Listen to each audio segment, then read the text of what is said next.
Friends, நம்ம விஜய் மல்லி ஸ்டோரியில பாத்தீங்கன்னா வயசுக்கு தான் மரியாதை அப்படிங்கிற மாதிரி கேள்வி எழுப்புறாரு விஜய். ஆனா நம்ம எல்லாரும் சேர்ந்து ஒரு கேள்வி கேட்கறதா இருக்கலாம். என்னன்னா, வயசுக்கு தான் மரியாதை கொடுப்பீங்களா விஜய்? நல்ல ட்ரூ அஃபெக்ஷனுக்கு வந்துட்டு மரியாதையே இல்லையா அப்படிங்கிற மாதிரி தான் வந்துட்டு கேள்வி எழுப்ப தோடுது. ஏன்னா எபிசோட்ஸும் அந்த மாதிரி தான் எடுத்துட்டு இருக்காங்க. கடவுள் இருக்காரா இல்லையா அப்படிங்கிற மாதிரி தான் வந்துட்டு நிறைய விஷயங்கள் வந்து எழுப்ப தோணுது. அதே மாதிரி தான் வந்து பாத்தீங்கன்னா கம்மிங் எபிசோட்ல வந்துட்டு நம்ம அன்னபூர்ணியம்மாவை பார்த்துட்டு இந்த கேள்வி எல்லாம் கேட்கிறாரு. எதுக்காக கேட்கிறாரு அப்படின்னு பாத்தீங்கன்னா, மல்லியோட பாஸ்புக் வந்துருச்சு அப்படின்னு சொல்லிட்டு நம்ம அன்னபூர்ணி அம்மா கொண்டு வந்து கொடுக்குறாங்க. அதை பார்த்தோன்னே வந்துட்டு அவர் கன்ஃபார்ம் பண்ணிடுறாரு. 1 லட்சம் ரூபாய் அவரோட அக்கௌண்ட்ல இருந்து எடுத்தது மல்லி தான் அப்படின்னு சொல்லிட்டு அதை தூக்கி வீசுறாரு அப்படின்னே சொல்லலாம். அவங்க மேல வீசினது மட்டும் இல்லாம வந்து பாத்தீங்கன்னா தேவையில்லாத வார்த்தைகளா வந்து பாத்தீங்கன்னா, என்கிட்ட நீ டைரக்டாவே வந்து கேட்டிருக்கலாமே மல்லி, நானே கொடுத்துருப்பேனே, அதுக்கு எதுக்கு இந்த மாதிரி கீழ்த்தனமான விஷயங்கள் எல்லாமே நீ பண்ண அப்படிங்கிற மாதிரி கேள்வி எழுப்புறாரு.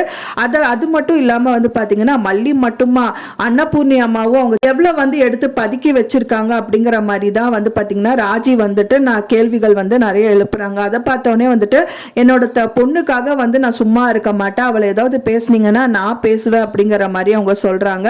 அதை பார்த்தோன்னே தான் விஜய் வந்து இந்த மாதிரி கேள்வி எழுப்புறாரு. வயசுக்கு மட்டும்தான் நான் மரியாதை கொடுக்குறேன், அதை வந்து கெடுத்துக்காதீங்க அப்படிங்கிற மாதிரி ஒரு வார்த்தை விடுறாரு.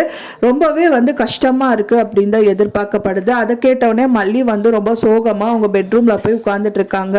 அப்போ வெண்பாப்பா வந்து பசியோடு இருக்காங்க. ராஜி வந்து சமைச்சதெல்லாம் வந்து சாப்பிட்டுட்டு இருக்காங்க.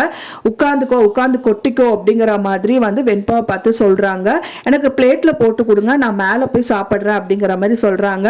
அதுக்கு நீங்க சாப்பிட்றா சாப்பிட, இல்லாட்ட செத்து தோல அப்படிங்கிற மாதிரி எல்லாம் வார்த்தைகள் வந்து விடுறாங்க.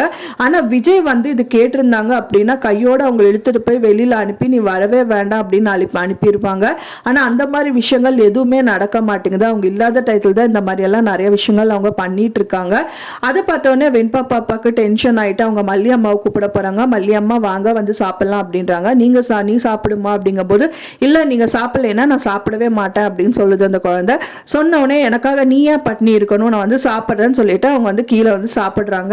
ஆனா டைனிங் டேபிள்ல 2 பேருமே உட்கார்ந்துட்டு இருக்கும் போது அது வெண்பா பாப்பா ஓபன் பண்ணி பாக்குறாங்க டிஃபன் பாக்ஸ் எல்லாம். அதுல எல்லாமே காலியானது பார்த்துட்டு அம்மா இதுல ஒண்ணுமே இல்லாம அப்படிங்கிற மாதிரி சொல்றாங்க. அது ஓரத்துல வந்து பாத்தீங்கன்னா ரஞ்சிதாவும் ராஜீவ் நின்னுட்டு பார்த்துட்டு சிரிச்சுட்டே பார்த்துட்டு இருக்காங்க. இமீடியட்டா மல்லி வந்துட்டு வெண்பாக்காக ஏதாவது சமைச்சு கொடுப்பாங்க அப்படின்னு தான் எதிர்பார்க்கப்படுது. இதெல்லாம் இதுல வந்து அதுல ஒரு 1/4 பங்கு வந்து விஜய் பார்த்துட்டா கூட அவருக்கு வந்து டென்ஷன் ஆயிடும். ஸோ மல்லி இருக்கிறது தான் வீட்டில் பெஸ்ட், அவ என்னோட ஒய்ஃப் தான் அப்படிங்கிற மாதிரி முழு மனசோட ஏத்துப்பாரு. அது கூடி விரைவில் நடந்தா நல்லா இருக்கும் அப்படின்னு தான் எதிர்பார்க்கப்படுது.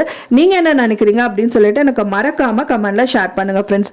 நான் சொன்ன இந்த தகவல் உங்களுக்கு பிடிச்சிருந்தா மறக்காம லைக் பண்ணுங்க, ஷேர் பண்ணுங்க, கமெண்ட் பண்ணுங்க, சப்ஸ்கிரைப் பண்ணுங்க. மேலும் இன்னொரு மல்லி சீரியல் அப்டேட்டோட நெக்ஸ்ட் மீட் பண்றேன். தேங்க்ஸ் ஃபார் வாட்சிங் மை வீடியோ ஃப்ரெண்ட்ஸ். நெக்ஸ்ட் வீடியோல பார்க்கலாம்.